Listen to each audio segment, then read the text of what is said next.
Hi, everybody. Welcome to the final session for Culturama, and it's been a great month. I've gone to all the writing things, of course, because I'm the hosting it. I've just loved what I've seen. I've loved to watch the growth. I've loved to get to know everybody in here.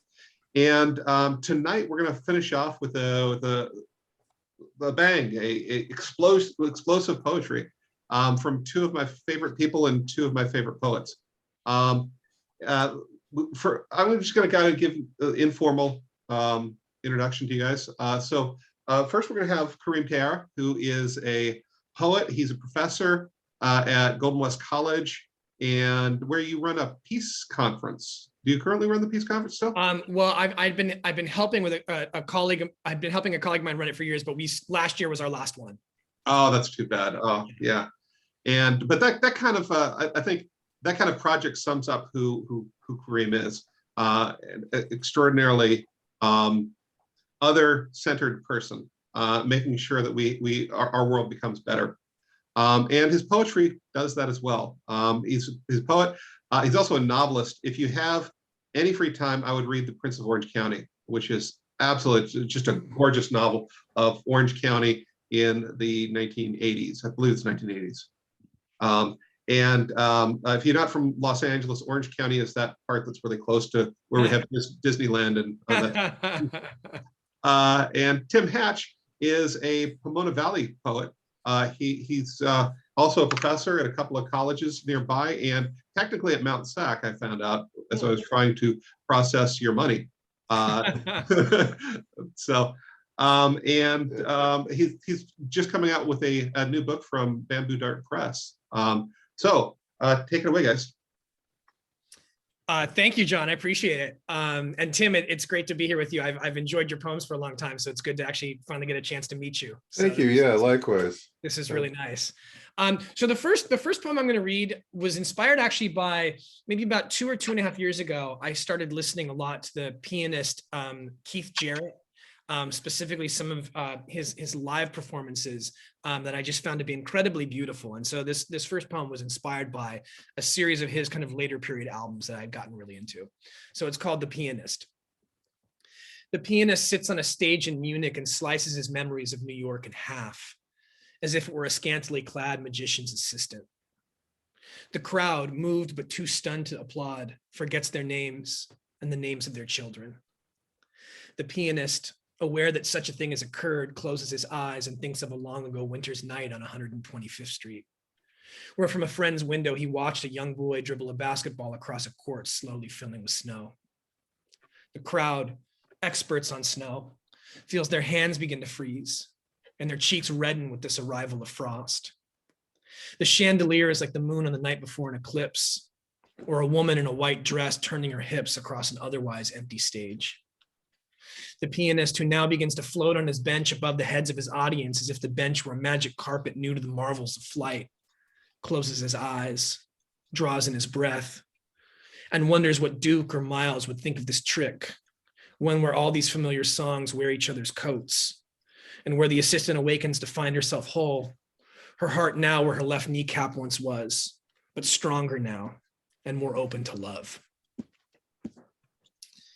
Oh, thank you. I appreciate that. So this next one is called Weather in Chorus, and was inspired by a series of paintings that I'd been looking at from old kind of like Japanese woodcuts. And so some of the images in the poem were inspired by some of that. So this is called Weather in Chorus.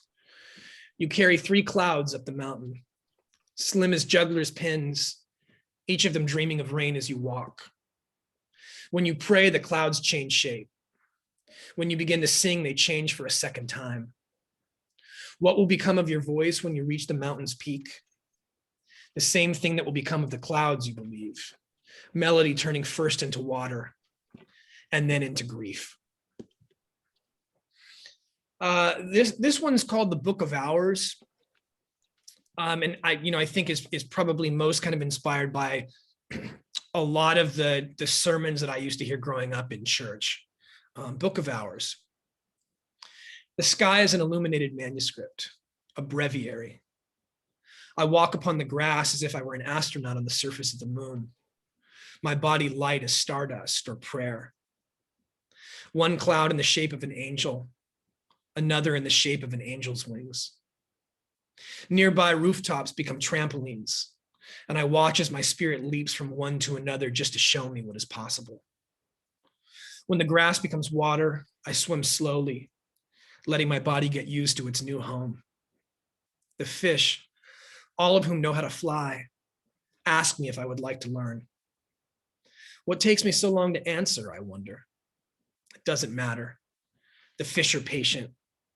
The angels are too. So this was inspired by a recent experience I had when I was visiting San Francisco. It's called Encore. At Fisherman's Wharf, a little girl, 6, maybe 7 years old, begins to serenade the seagulls with an impromptu rendition of the Sesame Street theme song that is joyous and sweet and mostly on key. And when she's finished, the few of us seated nearby applaud her as heartily as if we'd just seen Ella Fitzgerald perform at the Apollo Theater.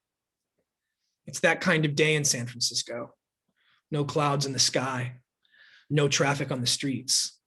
And the further I walk, the younger I seem to feel.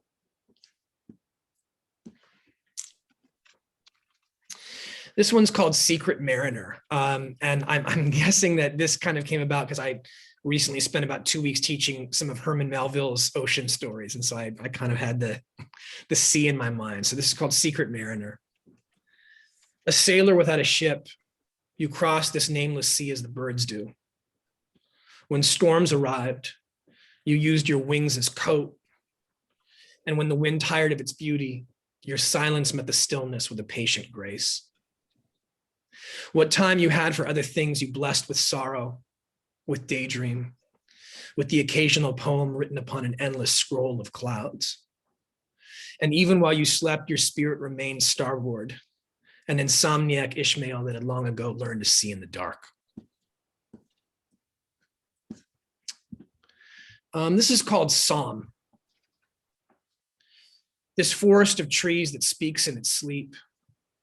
This blue sea that wishes her hair was a different color. This slow song whispered by a young boy into the ear of the moon. This moon listening. This moon singing along. This cathedral of longing that burns like a match struck against the cheek of the wind. This prayer read across the opened palm of an old woman. This old woman listening to the moon, still singing. This poem which has not decided whether or not to be written. This hour which turns its pages slowly so as not to arrive at its end too soon. This boy no longer whispering, but carrying his song as he walks, as he eats, as he dreams, as he sleeps. Who has written this song? This boy doesn't ask. This moon doesn't either. This mystery is silent as the secrets kept by the grass. This is called I Hope I Am Never Too Old to Wander. And I wrote this poem for, in the hopes of someday living to be a very old man. So I hope I am never too old to wander. Even when my legs will take hours to carry me distances I once used to cross in a matter of minutes. And even when no longer able to remember where it was I started from, I find myself on a path other than the one I wanted to take. Let me be Basho on the narrow road, Ulysses across one more wine-dark sea, a white-haired pilgrim still certain that life is in the going, and that even an old man's body exists to serve the heart's desires. So this is a poem inspired by an afternoon I spent years and years ago, maybe 20 years ago at Venice Beach. It's called From Venice Beach. The stars have gathered to bury the moon at sea. My soul is a trampoline from which the boy within me leaps and returns a much older man, though one still prone to gazing up at the sky and renaming the constellations one by one. A few minutes from now, once I have seen the silhouette of a whale break the surface of the water with the quiet force of a Schubert sonata, I will be able to tell you how this poem should end. In the meantime, however, This will have to do. All right, so I've just got 4 more. This one's called Two Poems. Two poems. There is white snow on a blue minaret. Your father, whom you have not seen in 20 years, stands in the road below, writing a poem in a small notebook. From this great distance, you look over his shoulder and see his usual symbols: warm bread, one God, more artist than lawmaker, wild birds of various colors, all of them singing. How you know this is beyond you, given that you cannot speak Farsi. Yet as you read, the river finds its way into your poems as well, along with his God and a large flock of those birds, their wings like elongated water lilies. Noticing what is happening, your father populates his poem with more items: handmade teacups, his mother's green scarf, a book of poems by Hafez, an old bus pass from the years he lived in San Francisco, a soccer ball, a journal full of his favorite physics equations, a deer fashioned from the rocks of Mount Damavand. When finally he stops writing, you do not, even as he turns away from where you are not standing and moves in a direction that is neither north or south, east or west. So I thought I would end with 3 poems. Some of you may know the kind-hearted, wonderful Thomas Thomas, who is such a kind of meaningful part of Southern California poetry, and his press, Arroyo Seco, released my latest collection, and I was very grateful to him for doing so. And I thought I would end with 3 works from that book. The first is called In Praise of Horses. As a boy, I wanted to be Robert Redford and Jeremiah Johnson, Paul Newman and Ombre, Burt Reynolds and Ossie Davis and Sam Whiskey, Montgomery Clift and Red River. Just a man on a horse moving through open country with nothing but the sun to guide his way. Only I didn't want to carry a gun. I didn't want to fight the Indians either. Instead, I just wanted to go on riding day after day, year after year, my horse galloping at top speeds across an America I hoped would never be settled. Breakfast at sunrise, dinner at sunset, and in between the brim of my hat shielding me from the heat and the rain. Genesis tells us that on the first day, God created heaven and earth, light and dark, evening and morning. But I don't think this is true. Any boy raised on John Ford films knows that in the beginning there were horses and prairies and women standing on wooden porches waving their men in for supper. Some of those horses had names, while others disappeared back into the mountains every time a man got too close with a saddle. I imagine the same will be true on the last day of all the days of life on this planet. Darkness and light will both vanish back into the beauty from whence they came, and a team of brown horses will remain in a field full of green grass and wildflowers, waiting for all things to be born again. This is called In Praise of Ballparks. Any of them, all of them. Dodger Stadium with its view of the downtown towers rising like the spires of so many old cathedrals. Pirate Stadium, nestled right where the Allegheny and Monongahela rivers meet, as if it were a way station for a generation of metropolitan Huck Finns, all of them looking up at the stars and trying to decide which constellation they should name after Roberto Clemente. Wrigley Field with its ivied walls, its storied past, its diamond as much a part of American myth as Duke Ellington's A-Train or Abe Lincoln's log cabin. Put me in an uncomfortable seat 30 rows behind home plate with a hot dog in my lap, with the sunset casting shadows across the field and a group of school kids a few rows over, desperately hoping for their favorite player to hit one out, and I am incapable of complaining about anything for months afterwards. And why not? The ballpark is a place where time doesn't exist and where everything revolves around its participants doing whatever they can to arrive safely back home. Aren't those the 2 most enduring hopes we all have for our lives? To never grow old and to make it back to the place where we began? Let the children in us always return to ballparks, and let those ballparks forever be selling their tickets at half price. Okay, so the last one that I'll read is called In Praise of Swimming Pools. Even the unheated ones, even the ones so full of fallen autumn leaves that you can't see the water until you're about to step in. Even the ones that try to take the fun out of it before you've begun by posting signs that say no diving. Because it doesn't matter. All of those minor annoyances are dwarfed by what every swimming pool provides. Baptism at any hour of the day or night, no matter how far from sea or lake or river one may be. Spend 5 minutes swimming laps and you rediscover muscles you forgot you had, and enjoy a sense of time slowing down you only thought possible through meditation. Just to sit beside one on a summer afternoon while watching as a mother introduces her infant to the holiness of water is about as good as life can get. As is the marvel of watching rain fall upon a swimming pool in the evening, the drops upon the water's surface like the 1,000 dissolving footprints of a family of fairies who have mastered, unlike the rest of us, the art of walking on water. And let us not forget the magic of night swimming, where one moves through the water and performs a less than perfect backstroke, the moon and stars above us like patient parents, making sure we don't get lonely as we move. So thank you all. I appreciate it very much. Thank you. So before Tim gets started, I just want to give a plug for Kareem Tayyar's last book, In Praise of Ordinary Things. And here it is. I think we should support support artists. You can buy it right now. Right, it's in the thing. I appreciate it. Yeah, absolutely. So Tim Hatch is just absolute force in our area, in the Mona Valley area. It just I'd say relatively recently has come to poetry within the last 10 years. Is that correct? And has just his work is just phenomenal. All right, Tim.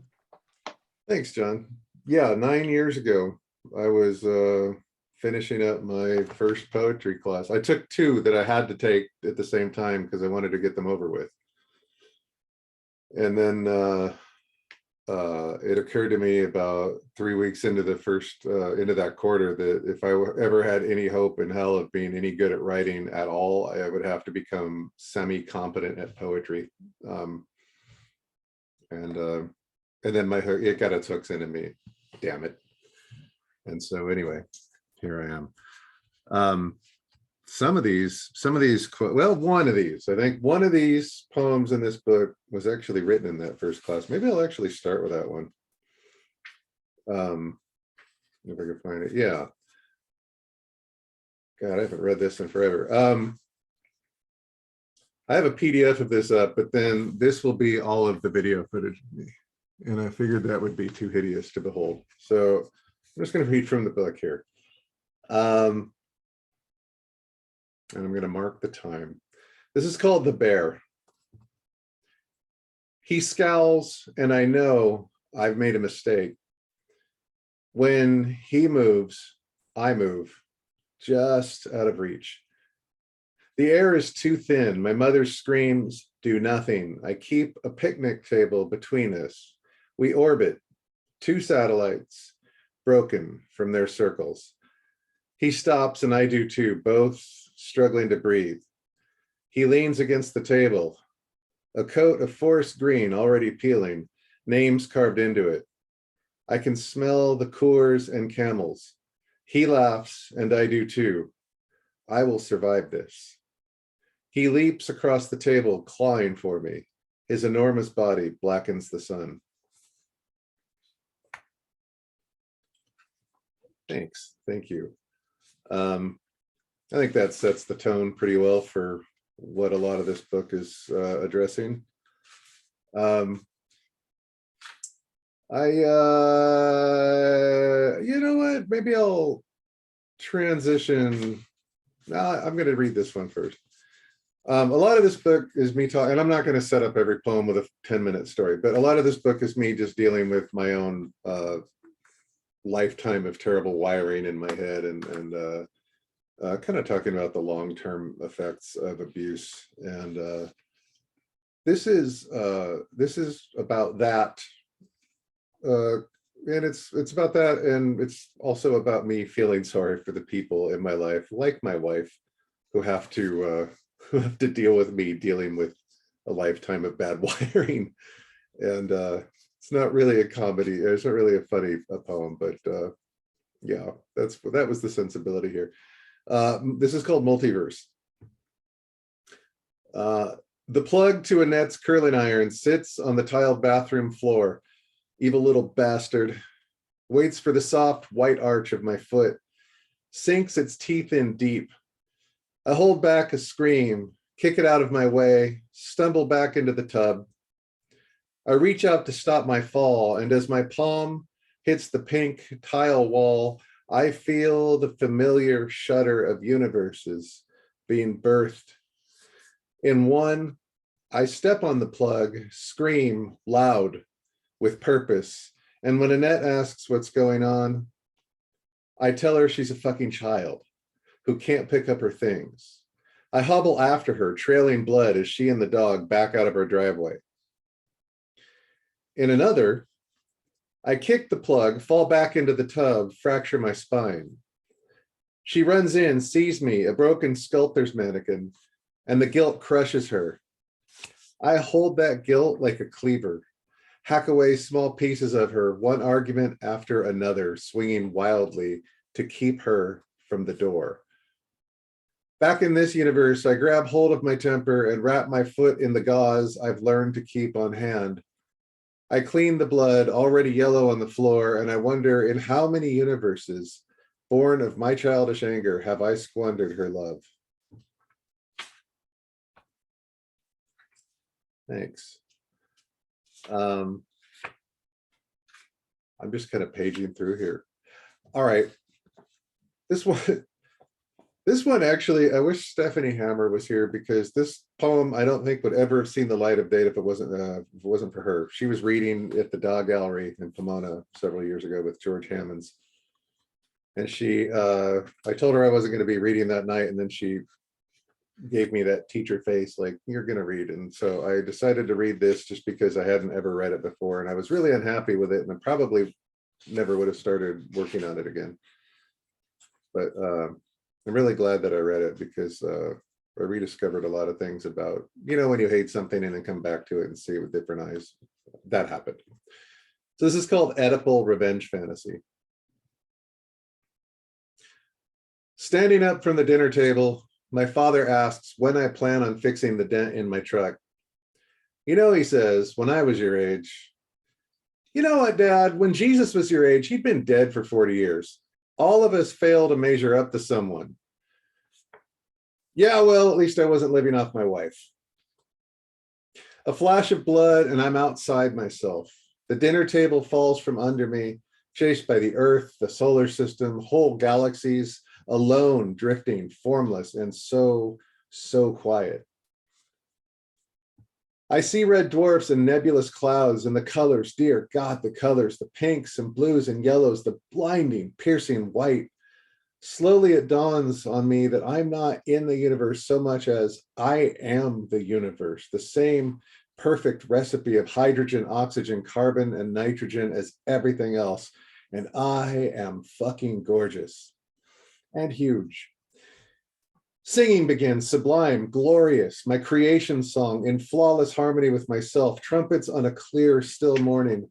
All human knowledge, everything we've ever known, enough data to destroy a mind doesn't add up to a single star in the sky, not even the memory of a star. My pride, my ego, my father's arrogance and disapproval, meaningless. That I'd allow any one person to define my life is an act of hubris. Sorry, I just lost my place. Is an act of hubris so great as to defy sanity. I cannot hate my father for the simple fact that I am my father, and he is me, and we are every mosquito flitting on the surface of every river on every world, and this sends me home. And I fall home, back to the dinner table, back in my body. And you know what? He's still a fucking prick. So I curl my hand into a fist, a universe unto itself, and I sink to my knees and I punch him in the cock.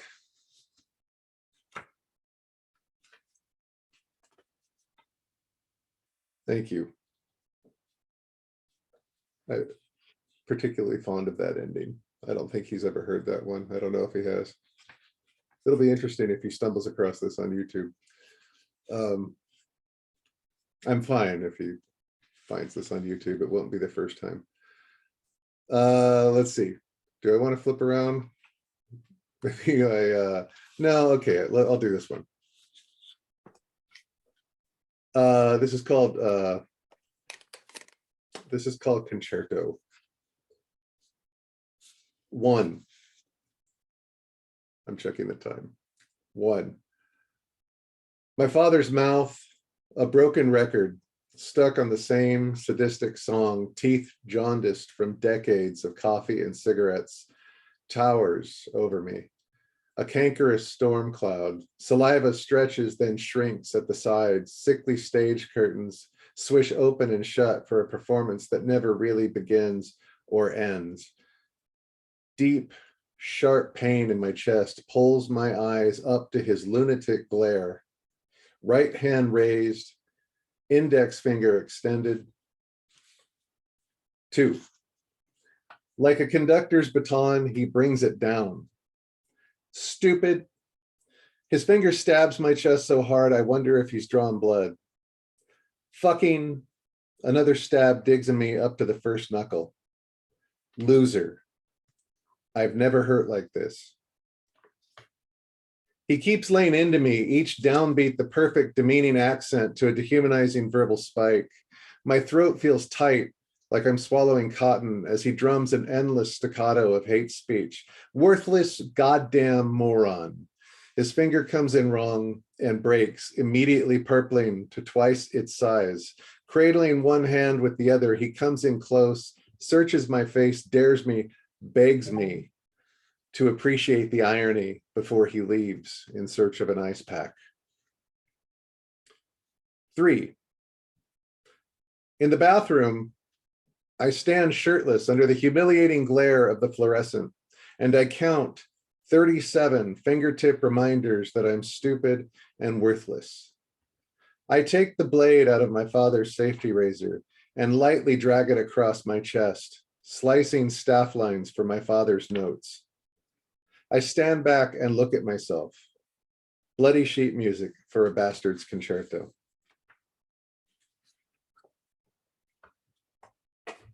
Checking the time again. Maybe I'll do another 3. Yeah, I'll do another, maybe 3 or 4. All right. This is one of my favorites just because it's a lot more lighthearted. This is called Loathing Las Vegas. So it's lighthearted, but it also kind of outs me as a curmudgeon. I should probably qualify that. Loathing Las Vegas. On the casino floor, the damned sit collapsed on gaudy vinyl stools, their skin a sickly fish belly white, their faces shine the color of midnight seawater in the game light, almost translucent at the temples, stained glass windows revealing their tweaker lust for the ritual of the swiped card and the mindless mashing of the button, staring at their god, blinded by his radiance, stealing glimpses of oblivion as it plows through their retirement and their children's inheritance. Their mutated lizard brains look back into the mist, vaguely calling forward a half memory of a TV commercial for reverse mortgages, and swipe their cards. One last sacrifice, one last shot. The casino coffee shop is nearly empty at the dinner hour. 3 booths down, sitting across the table from an old man who's visibly angry with the Keno display, sits a Gorgon. A black leather poor boy hat sits on top of her peroxide kinky curls, her red clay lips pulled tightly across her mouth, her skull intent on bursting through her face. Skin the blue white of non-fat milk, her red hand teases the rim of enormous dark shades, her tourmaline eyes faintly glowing behind them. The Keno girl glides past, a shark, never resting, always hunting, her empty button eyes indifferently scanning the room.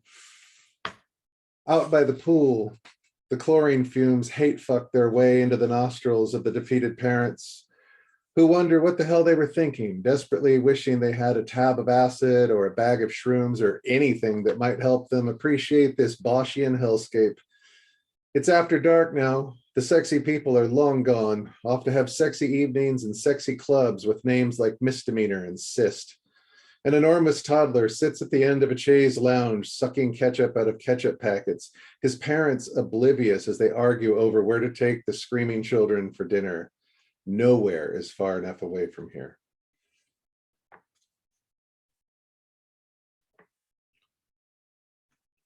I call that the poetry of contempt. I literally wrote that, by the way, in a casino coffee shop while I was killing time and not being antisocial and not attending some sort of social event prior to a wedding I was there for. I am obviously not much of a fan. Oh, this one will be fun. I'm not much of a fan of Las Vegas. So let's see here. Probably going to do two more. I'll do two more. This one is called Pequots of Fruit. Pequots of fruit, your father grunts, and somehow it no longer matters who John Stone was. All of history is eclipsed by one old man's bullshit. And your legs start to buckle and you half sit, half fall on the edge of the couch, a couch with deep, fat lines in the fabric, almost corduroy, a beige that says Ross Perot and Crystal Pepsi, that catches you for a moment before you hit the floor exhausted by the hurricane of vacuous nonsense that wails through the house you grew up in, the house with a perfect memory that won't leave you alone. Its ethereal fingers curl through decades of dust and faded light. Flick your earlobe hard like a fifth grade bully whispers, I'll never forget. You can't ever be someone else. You will always be Panson. And you keel to the left. Your knees come back to your chest. Your cheek reacquaints itself with the synthetic sharpness of the shag rug that smells like Reaganomics and dog hair and 5 decades of not wiping your shoes before you walk inside, and you go fetal. You have to give the old man credit. He can still destroy a conversation in a single sentence, like a supervillain whose arch nemesis is rhetoric. His commitment to willful, aggressive ignorance, joyous, fearsome, a thing to supplicate before, and your arms wrap around your legs and squeeze as you continue to shrink into yourself. You collapse. A dying star, a soft iris explodes, kaleidoscopic. You collapse in on yourself so hard, not even light can escape. You will take it all, your house, memory, family, all identity, a singularity, one beautiful heartbeat stretched infinite across every century forever into nothingness. Until your mother walks in, asks why you're on the floor, and have you eaten dinner yet? Thank you. And how do I want to, oh, maybe I'll end with this one. No, I'm going to end with this one. This is there are 3 poems in here that I wrote for my friend John Harrelson. Some of you knew him. I know Tom, you know him. And John was one of those guys who was, I don't know, he was like an advocate. He was my advocate. He was a mentor to me. He was a friend. He was difficult. He was a pain in my ass. He was sort of a glorious old curmudgeon who I seem to be slowly turning into. I'm trying to be less of a pain in the ass. But anyway, John died and it sucked. And actually, I wrote a poem about him when I was helping him in the house. I was helping him, and I apologize for my language. I know I've had a few F-bombs here, but you know, trigger warning. Anyway, I was helping John piss into a bottle, and I wrote a poem about the experience, and the poem wound up winning an award. And I'm not going to read that poem, but I was going to read it to him. I had a hard copy of it printed out, and I had it with me, and I was literally about to tell him I'd written a poem about him, and then his mom showed up, and then a bunch of people showed up, and he wasn't having a very good day. And then the next day he died, and that memory is permanently in my head as the lesson to never wait. So this is a poem I wrote after his, it wasn't his funeral, it was some kind of, it was a viewing is what it was. A bunch of friends showed up and we saw him in his casket. And I am not a terribly religious person, but beyond the shadow of a doubt, there's such a thing as a soul, because it was missing in John that day. And so this is kind of that. It's called Six String Rising. Rouge on pale cheeks, blush coins that somehow miss your hollow eyes. Face emaciated, face white like porcelain, like a doll. So white, I want to draw on it. Paint your real face, not this sunken still life of starvation and shame. This taut canvas isn't you, this empty thing in front of me, an abandoned Cadillac left to rust in a long forgotten wheat field. I want to see your face again, see the smile that says, yeah, this is happening, as you play slide guitar with a burning candle in a room of screaming women, the smell of possibility everywhere. I want to watch you raise the dead again with a pick and six strings. Make them dance, John, feral things. Make them sing a three-part harmony with God. Sing a rage of life. Sing a story into being. Sing of life. Life, God damn it. I want to see your face. And I will end there. Thank you so much, Tim. And the best thing you could do for a poetry community is right now, go to Bamboo Dome Press and buy Tim's book. It's right here in the chat. Yes, the link. please. All right, really powerful poetry, both of you. I'd like to open it up to questions. If anybody has any questions, some of you know Paul or Tim really well. Some of you, this is the first time you've seen him, but you're all welcome to ask questions.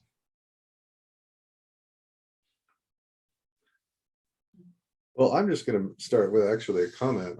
Paul, I really loved your, I think the poem was called Two Poems. Oh, yeah. That was such a beautiful, and it's obviously there's father and son in there, and it's just a very different tone from any of my father and son stuff.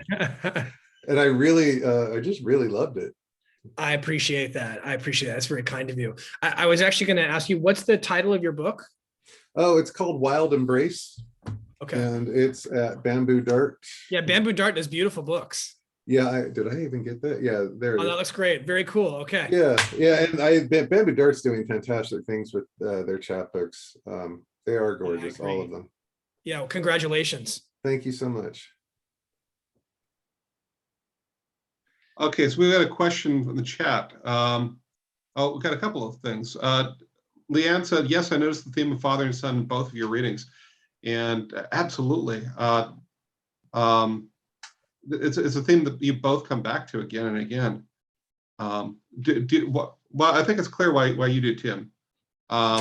Daddy issues, I think. Yeah, well, I mean, it's more complicated than that, but sure. Kareem, why is this such a big part of your writing? Well, I think it's probably twofold. I first fell in love with poetry through my father. You know, he's from the Middle East, and when I was a very young boy, he would recite like his favorite poems by Hafez and Rumi and Saadi, these kind of ancient poets to me. And so that was kind of my first introduction to poetry. And I just was always kind of transported when he would do that. So I think on some level, he's always kind of a part of the poems I write because my love for poetry originated with him in a sense. And then I think probably secondly, you know, it's because of geographical distance between us, you know, it's been a very long time since I've seen him. And so I think sometimes writing about him in the poems is a way to kind of keep him close to me in a sense, or kind of present in my life, even though, you know, we're not physically present in one another's lives. So I think it's probably a result of both of those factors. Mm. Mm. And Andrew asks, Kareem, do you focus on sound in your poems? It's so funny. I don't think I consciously do, but I I do notice that when then I go back to kind of edit the poem after I finished it, then I begin to, and I'll try and kind of, make sure that, there's maybe a certain rhythm to the lines, or that there's a certain set of recurring sounds within a set of lines. And so it isn't so much when I'm actually writing it, but when I finish writing it, then I kind of go back and start to kind of polish it. Then I think I definitely do it then. Yeah, for sure. I think also too, because a lot of times when I write poems, I'll have instrumental music on, whether it's jazz or classical music or something in the background as I'm writing. And so I think sometimes the language kind of gets mapped on to whatever the particular rhythm is that I'm actually writing to. I'd throw the same question to Tim. It definitely depends. There are small, like really short poems in here that are me trying not to even, like a lot of my poems, I think my style is very clearly overwhelmingly narrative. And there are several poems where I'm not trying to even describe necessarily anything that makes sense to anyone but me. And in those poems, I'm definitely trying for something a little more lyrical, so that even if what I'm writing is total gibberish to someone else, that at least maybe there's something that they can appreciate there. I have one called, I think, Chevron at the intersection of consequence and redemption or something like that. And there's it's like 4 different images of a gas station I used to work at, and no one needs to really know the context of it. But I definitely with that am aiming for something a little more lyrical. And I also have noticed that with my newer stuff,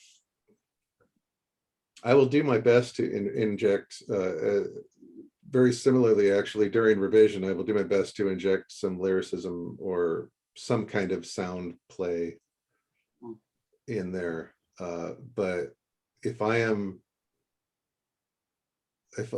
last year's Culturama, I wrote a poem after one of Anders' prompts, and it wound up being it's just a narrative poem, and it's definitely less of a concern, and I'm trying to go more for the emotional,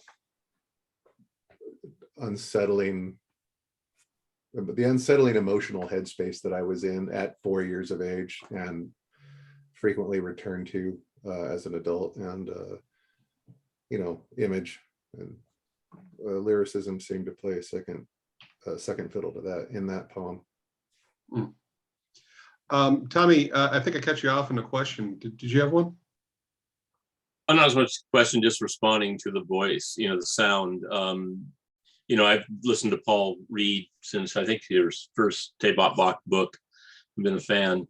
There's a musicality in his voice when he reads it. So maybe I'm influenced by that whenever I read his works too. There's a wonderful sound in there. I appreciate that, Tom. Thank you. I do want to wax eloquent about the new book, because publishing it, I have to read it anyway. But it was such a joy, and the repetition of "in praise of," really is infused in there. There's just so many beautiful thoughts, sometimes in just the most simple things. Well, that book wouldn't have happened without you. You made that book happen, Thomas. So I appreciate that. Can I say I have 2 friends who, they're a married couple. They get into bed with each other every night, and they read 2 or 3 of your poems to each other from that book to help them get to sleep. Not because it's because there's happiness there, not for. That sounded bad for a second. No, that's really nice. That's really nice to hear. I appreciate that. Edna has a question. Yeah, I have a question, kind of a question. I've been watching quite a lot of documentaries recently, and then there will be interviews with the director, and one of the repeating question is, what did not make its way to the film? What was left on the editor's floor? And I was thinking along this line, especially for you, Tim, because of the therapeutic aspect of your poetry. Did you have to write a lot of poems before that will never be published, will never see the light of that were just for yourself? I mean, for both of you, but I think for Tim it is even more specific. Yeah,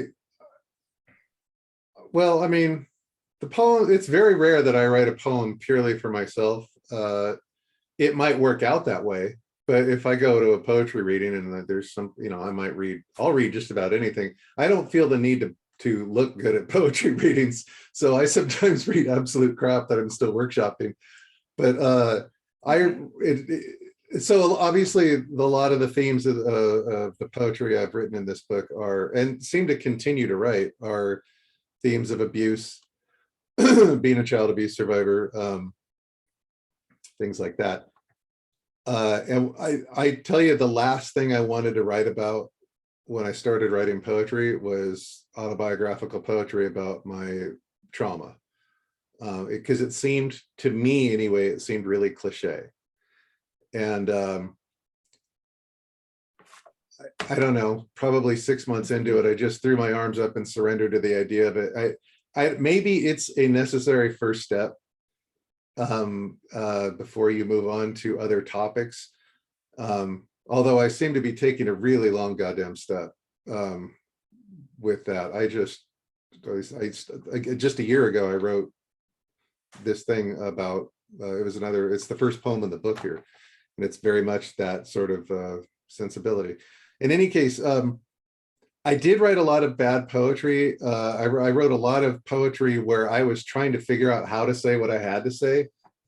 I wrote a lot of poetry about a fictional me who had a kid, and part of that was me trying to just wrap my head around how would I possibly be a parent? How could I even address the idea of being a parent, the role of parent, when I am still screwed up from all the terrible modeling I had from my dad. And by the way, I love my dad, and this book is dedicated to him. I always feel obligated to say that because this book is about me, but he doesn't come off looking like a peach in this book. And so I just want people to understand this is not written with any sort of mommy dearest vindictiveness. This is me talking about me. But in any case, eventually I figured out how to write about myself and my trauma, and I kind of just gave into the idea that I was going to do this. And that would be sort of, yeah, there are quite a few poems that, especially those early ones that were kind of a fictitious. I mean, all of these are not really me. All of these are fictitious me's, but there is a me who was very much intentionally a character in a lot of that early work that is probably never going to see. I mean, some of it's been published in places, but a lot of it's never going to see light of day again. And then there were what got left out specifically of this collection, and this is a much shorter answer. A lot of the poetry in here, not all of it, but a lot of it was my master's thesis. And my master's thesis, as I was winding down to the end of that program, I was burned out. It was a hard program. And frankly, the program, there were some issues with that program, and there was a lot of drama within that program. The program got put on hiatus halfway through the first year of it. And we knew we were going to be the last graduating class, and there was all kinds of issues with that. And by the time I turned in my master's thesis, all I had left in me was like the cat sat on the mat. I just didn't have much creatively to say anymore. And so I freely admit to throwing a few cat sat on the mat poems into my master's thesis to make the page count. And as soon as I graduated, I took all of those out. I never even attempted to revise them into something worthwhile. I just ditched all of them. And then I wrote one or two very political poems over the last 5 years that I stand by and I like, but they did not fit the tone of this book. They just, when I read the manuscript the last time I was going through it, it just felt like too much of a left turn, too jarring, too abrupt. All of a sudden I'm talking about Keep America Great, and it just got way off task, I think. So that's my long-winded answer. I'll be quiet now.